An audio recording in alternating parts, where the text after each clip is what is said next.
Au Sénégal, le président Bassirou Diomaye Faye s'est félicité le 1er juin 2024 de la mobilisation exceptionnelle du peuple sénégalais pour la première édition de la Journée nationale de nettoyage. Le chef de l'État a remercié l'ensemble du peuple sénégalais qui s'est massivement mobilisé pour répondre à l'appel de la journée de Set-Setal, une journée d'investissement humain allant dans le sens d'anticiper les inondations. La première édition de cette journée d'investissement humain axée sur la question des inondations vise à garantir l'appropriation de cette initiative par les communautés afin qu'elles s'engagent activement avec les agences étatiques compétentes importantes dans la prévention et la gestion des inondations.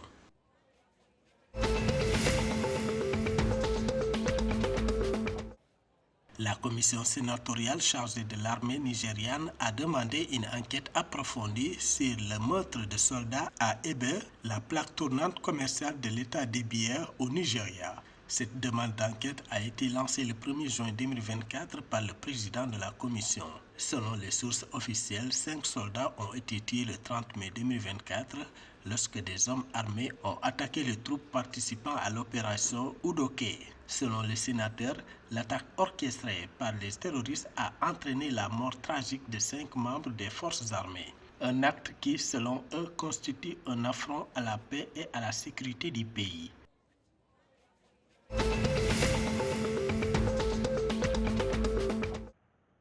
Le Ghana a bénéficié d'un prêt de 250 millions de dollars de la Banque mondiale pour soutenir le programme de stabilité du secteur financier au cours des 5 prochaines années. Selon un communiqué publié le 31 mai 2024, le prêt contribuera à renforcer le secteur financier du Ghana après que le programme gouvernemental d'échange de dette intérieure ait un impact sur certaines institutions financières. Le prêt permettrait de répondre aux chocs à court terme afin d'améliorer les perspectives de développement durable et de résilience à long terme face aux chocs futurs tout en favorisant la stabilité financière.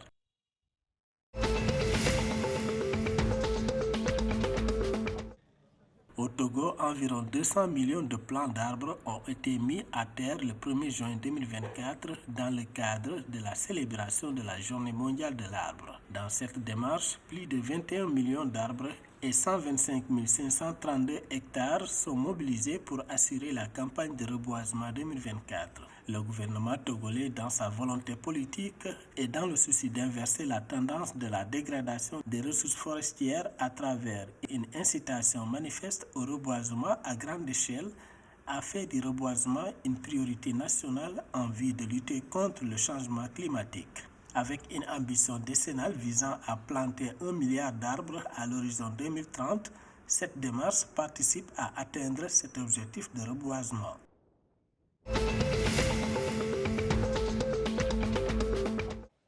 L'entraîneur portugais Luís Boa Morte a été officiellement présenté le 31 mai 2024 comme le nouvel entraîneur de football de la Guinée-Bissau, promettant travail et engagement sur le terrain, toujours avec l'idée de gagner les matchs.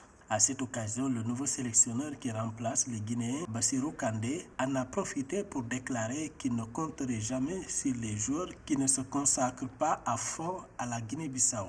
Le sélectionneur a annoncé que sa mission principale sera toujours de qualifier la Guinée-Bissau pour la prochaine Coupe d'Afrique des Nations.